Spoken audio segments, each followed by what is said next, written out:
Hello guys. तो आज हम जिस टॉपिक पे बात करने जा रहे हैं वो है एएसओ इन सीएसएस के दोस्तों वर्क कल्चर के बारे में। अगर आप किसी एक ऐसी जॉब में जाना चाहते हैं जहां पे आपको लाइफ टाइम दिल्ली के अंदर रहना पड़े, आप अपनी वर्क लाइफ को बैलेंस कर सके और एक ऐसी जॉब चाहते हैं जिसके अंदर कि आपने आप फैमिली को टाइम दे सके, आपको मंडे टू फ्राइडे तक ही काम करना पड़े और आपकी वर्क की जो टाइमिंग रहे वो 9 से 5:30 की रहने वाली है। तो ऐसे में आपके लिए one of the best job होगी, वो होगी एएसओ इन सीएसएस की। दोस्तों यहाँ पे सीएसएस की बात करें तो सेंट्रल सेक्रेटरीट सर्विसेज होता है जिसको आप एसएससी सीजीएल के थ्रू लग सकते हैं।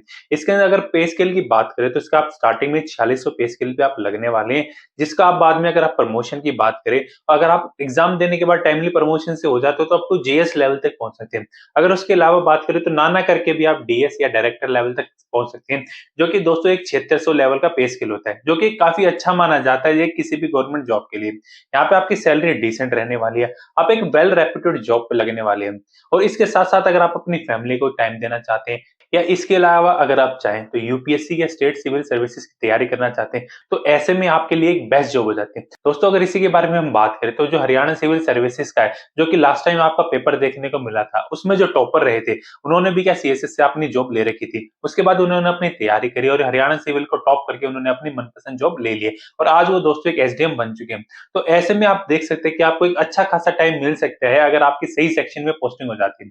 वहीं अगर हम बात करें इसके आगे कि आप कैसे लगेंगे, तो आपको इसके लिए एसएससी सीजीएल का फॉर्म भरना पड़ेगा, जो कि आप हर साल देख सकते हैं। इसमें से टॉप चुनिंदा लोगों को ही दोस्तों इसमें सीएसएस की जॉब मिलती है।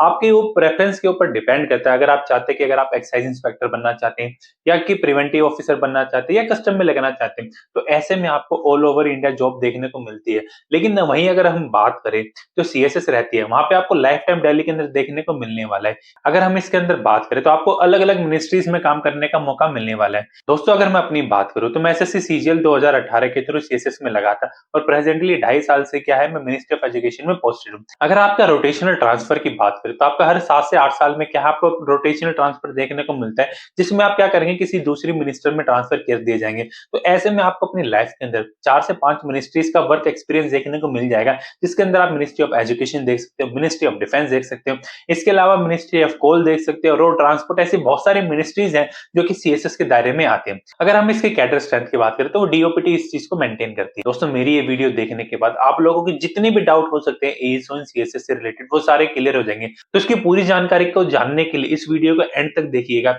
और हो सके तो मेरी वीडियो को लाइक करें, शेयर करें और मेरे चैनल को सब्सक्राइब करें, ताकि फ्यूचर में आप लोगों को और ऐसी वीडियोस मिलती रहे। तो आइए दोस्तों हम वापस इस वीडियो के टॉपिक पे आते हैं। इसके बाद अगर हम बात करें कि अगर आप मानिए कि आपने सीजीएल का एग्जाम क्रैक कर लिया है, इसके बाद आपको सीएसएस की आपकी मनपसंद जॉब मिल चुकी है, तो उसके बाद आपसे क्या पूछा जाता है, पोस्ट प्रेफरेंस ली जाती है कि कौन सी मिनिस्ट्री में आप अपनी पोस्टिंग करवाना चाहते हैं। वो डिपेंड करता है दोस्तों, हर एक की अपनी प्रेफरेंस होती है। कई लोग क्या यूपीएससी को प्रेफर करते हैं, कई लोग क्या है एजुकेशन को प्रेफर करते हैं, तो काफी सारे लोग डिफेंस को भी प्रेफर करते हैं। तो आप अपनी मिनिस्ट्री में पोस्टिंग हो चुकी है, उसके बाद आपको क्या होगा दोस्तों, सेक्शन एलोकेशन होता है। सेक्शन एलोकेशन की बात करें तो उसके अंदर आपको क्या देखने को मिलेगा कि आपको कौन से सेक्शन में डाला जा रहा है। आप कैश के ऊपर बात कर सकते हैं, आप एडमिन सेक्शन में जा सकते हैं, या इसके अलावा आपके जो रूटीन सेक्शन होते हैं आप उनमें जा सकते हैं।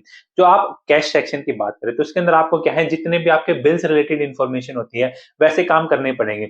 जैसे कि आपको आपका सैलरी बनाना हो गया, इसके अलावा अगर आप कहीं घूमने जाते हैं तो एलटीसी रिइंबर्समेंट का हो गया, आपका जो मेडिकल रिइंबर्समेंट वाली चीजें होती है, ये सारी चीजें आपको कैश सेक्शन के अंदर देखने को मिल जाती है। दोस्तों एडमिन सेक्शन की बात करें तो जितना पूरा वो डिपार्टमेंट होता है उसके अंदर जो जितनी स्ट्रेंथ रहने वाली है, उनकी जो छुट्टी से रिलेटेड प्रोसेस होती है, उनके फैमिली मेंबर जो ऐड होंगे उनसे रिलेटेड चीजें होती हैं, अगर उनको एलटीसी के लिए घूमने जाना है तो उसकी परमिशन से लेके ये सारी चीजें दोस्तों आपको एडमिन सेक्शन के अंदर देखने को मिलने वाली है।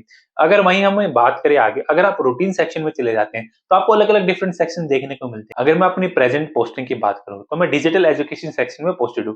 तो इसके अंदर हम क्या करते हैं कि जितने भी टॉपिक्स या जितनी भी हमारी गवर्नमेंट की स्कीम्स हैं जो कि डिजिटल एजुकेशन से रिलेटेड है, जैसे कि हम बात कर सकते हैं पीएम ई विद्या की, दीक्षा की, इसके अलावा जो एनडीआर हो गया, या इसके अलावा हम जो नेशनल डिजिटल लाइब्रेरी की आपने लोगों ने सुना होगा, ये सारी चीजें दोस्तों हमारा सेक्शन डील करता है।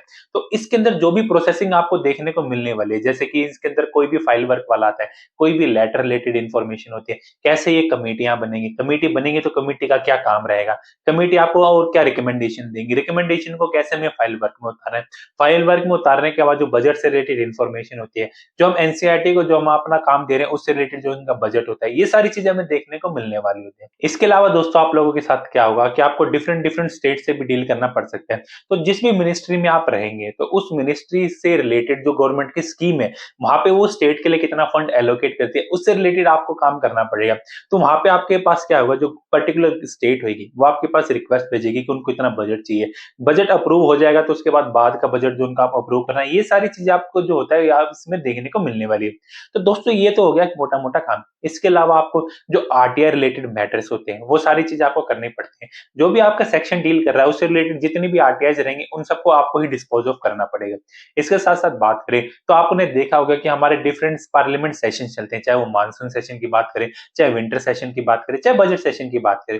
तो इसके अंदर जो भी पार्लियामेंट में रिलेटेड क्वेश्चंस होंगे उनका जवाब दोस्तों आपको प्रिपेयर करना पड़ता है, और उनका प्रिपेयर करके उसको सबमिट करने की सारी रिस्पॉन्सिबिलिटी आपकी रहने वाली है। तो ऐसे में आपके ऊपर बहुत ज्यादा रिस्पॉन्सिबिलिटी होती है, क्योंकि आप जब भारत की पार्लियामेंट में या अपने लोकसभा और राज्यसभा में जब अपना जवाब भेज रहे हैं तो इतना एक्यूरेट होना चाहिए और टू द पॉइंट होना चाहिए, ताकि आप जो भी अपनी रेलिवेंट इन्फॉर्मेशन आपकी मिनिस्ट्री से रिलेटेड है, आपकी डिवीजन से रिलेटेड है, आपके सेक्शन से रिलेटेड है, वो आप बाकी लोगों तक अच्छे से पहुंचा सके। तो इसके लिए आपको उसकी कंप्लीट इन्फॉर्मेशन होनी चाहिए, ताकि आप उसको अच्छे से प्रोसेस कर सके और लोगों तक जो अपनी स्कीम्स के बारे में बता सके। तो ये सब भी चीजें दोस्तों आपको क्या मिनिस्ट्री के अंदर देखने को मिलने वाली है। दोस्तों अगर मैं अपनी बात करूं तो जब मैंने एएसओ इन सीएसएस लगा था तो मेरे मन में ऐसे बहुत ज्यादा क्वायरीज थी जो मैं जानना चाहता था कि लगने के बाद मेरे को क्या काम करना पड़ेगा, या मैं जब सिलेक्शन कर रहा था तो उस टाइम पे मेरे मन में बहुत ज्यादा डाउट्स थे कि अगर मैं कल कोई जॉब में जाता हूं तो मेरे को कौन कौन से डिफरेंट काम करने को मिलेंगे, मेरी टाइमिंग क्या रहेगी, मेरा वर्क कल्चर कैसा रहेगा, ये सारे मेरे को बहुत ज्यादा डाउट्स थे। तो मैंने इसके बारे में बहुत ज्यादा सर्च करा था, लेकिन मेरे को ऐसे कोई खास अच्छी वीडियो नहीं मिली जो मेरे को क्या आज इन डेप्थ इसके बारे में बता सके। तो अब मैं अपना अपना खुद का एक्सपीरियंस बताऊं तो मेरे को 2.5 साल का काम का एक्सपीरियंस हो चुका है।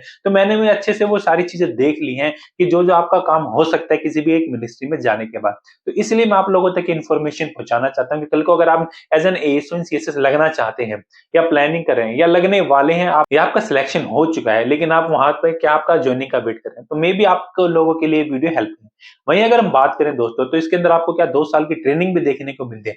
ट्रेनिंग आपकी काफी वास्ट होने वाली है, जहाँ पे आपको डिफरेंट सेक्शंस की इंफॉर्मेशन ट्रेनिंग के दौरान ही प्रोवाइड करवाई दी जाती है, जो कि आपकी आईएसटीएम के अंदर होती है। आईएसटीएम की बात करें दोस्तों तो आपको ये आरके पुरम में इसका सेंटर देखने को मिलने वाला है।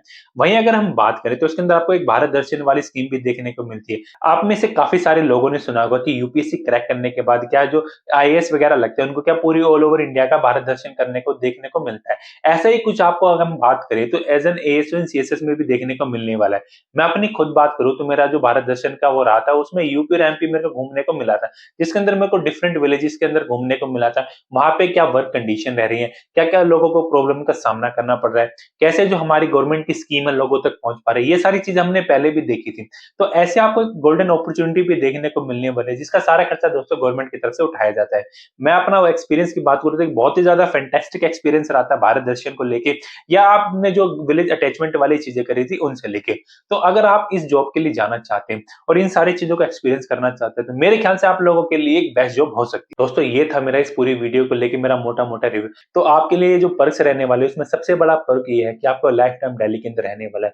दूसरा, आप लोगों की जो जॉब होती है वो 5 डे इन अ वीक होती है। तो इसके अंदर आपका क्या होता है, 2 दिन की छुट्टी मिल जाती है, जिससे आप अपनी फैमिली को अच्छे से टाइम दे सकते हैं। इसके अलावा इसकी जो टाइमिंग रहने वाली है वो 9 से 5:30 की रहने वाली है। अगर आपकी कनेक्टिविटी की बात करें तो ज्यादातर आपके जो ऑफिसेज हैं वो सेंट्रल सेक्रेटरीट के आसपास है, तो आपकी जो कनेक्टिविटी वाली चीज है तो उसका भी आपको कोई प्रॉब्लम का सामना नहीं करना पड़ेगा। मेनली दिल्ली के बीचों बीच पड़ता है, तो कहीं से भी आप मेट्रो के थ्रू वहां तक जा सकते हैं। इसके अलावा जो गर्ल्स होती हैं जो स्पेशली चाहते हैं कि उनको एक सेटल्ड लाइफ जीनी है, आप सब में से काफी लोगों ने देखा होगा कि गर्ल्स जो होती है ज्यादातर वो हमारी फैमिली मेंटेलिटी ऐसी रहती है कि एक अच्छी जॉब में रहे। इसके लिए आपने देखा होगा कि ज्यादातर लोग क्या होते हैं, टीचिंग प्रोफेशन को चुनते हैं। उसके बाद दोस्तों सीएसएस भी उनके लिए एक one of the best option हो सकते हैं। वहीं हम बात करें प्रमोशन की तो आप क्या होते हैं दोस्तों, स्टार्टिंग में ही 4600 पे ग्रेड पे लग जाते हैं। उसके बाद आपका 4 से 5 साल बाद क्या होता है, डिपार्टमेंटल एग्जाम होता है। अगर आप टाइमली डिपार्टमेंटल एग्जाम को क्लियर कर लेंगे तो आप अपने क्या एंड तक जो करियर का आपका आएगा वहां पे आप क्या मिनिमम डायरेक्टर लेवल तक जरूर पहुंच जाएंगे। किसी किसी केस में हो सकता है दोस्तों कि वो जेएस लेवल तक भी पहुंच जाए, नहीं तो आप मिनिमम डीएस या डायरेक्टर मान के चलिए, जो कि एक 7600 और 8700 पे ग्रेड की जॉब होती है, जो कि एक वेल रेप्यूटेड जॉब में मानी जाती है। आप स्टार्टिंग में ही बात करें तो पहले प्रमोशन के बाद ही आपका पे स्केल 48 हो जाता है और आप एक गैजेटेड ऑफिसर हो जाते हैं। तो आपके दोस्तों समझ सकते हैं कि आपकी सोसाइटी के अंदर, आपके आस पड़ोस के लोगों के अंदर, आपके दोस्तों के अंदर उसके बाद आपकी क्या रेपुटेशन रहने वाली।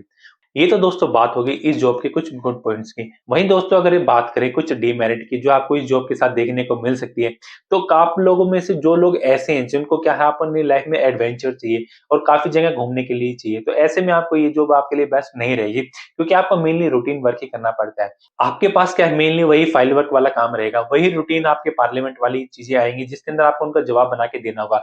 सेम आपके सेक्शन से रिलेटेड आरटीआईज़ आने वाली है, तो ऐसे में काफ़ी सारे लोग होते हैं दोस्तों जो इसको थोड़ा बोरिंग फील करते हैं। अगर आपका लाइफ़स्टाइल ऐसा है कि आप ऐसी जॉब को नहीं चाहते, तो ऐसे में मैं आप लोगों को सजेस्ट करूँगा किसी एक ऐसी जॉब के लिए चुनिए जो आप लोगों के लिए बेस्ट हो सकती है। हो सकता है मेरी ये वीडियो आप लोगों को काफ़ी हेल्प करे और जो फ्यूचर में आने वाले एएसओज़ हैं, जो कि सीएसएस को प्रेफ़रेंस देना चाहते हैं, वो इसके मेरिट और डिमेरिट को देखने के बाद अपना क्या सिलेक्शन की प्रोसीजर को थोड़ा आसान बना सकते हैं। और अगर वो सीएसएस में लगना चाहते हैं, तो उनके पास कंप्लीट इन्फॉर्मेशन होनी चाहिए कि कल को अगर वो एएसओ लगेंगे, तो उनको क्या-क्या काम करने को मिलने वाला है। दोस्तों मेरी तरफ से ये एक छोटी-सी वीडियो थी जिसमें आप एएसओ इन सीएसएस के अंदर आपको क्या-क्या देखने को मिलने वाला है, ये सब मैंने आपके लोगों को बताने की कोशिश की। होप करता हूँ आप लोगों को वीडियो पसंद आती है। ऐसी और वीडियोज़ को पाने के लिए मेरे चैनल को सब्सक्राइब करें और मेरी वीडियोज़ को ऐसे ही लोगों के साथ शेयर करें जो कि फ्यूचर में एएसओ बनना चाहते हैं। तो मिलते हैं दोस्तों इसी के साथ आप लोगों से अगले वीडियो में। धन्यवाद। जय हिंद।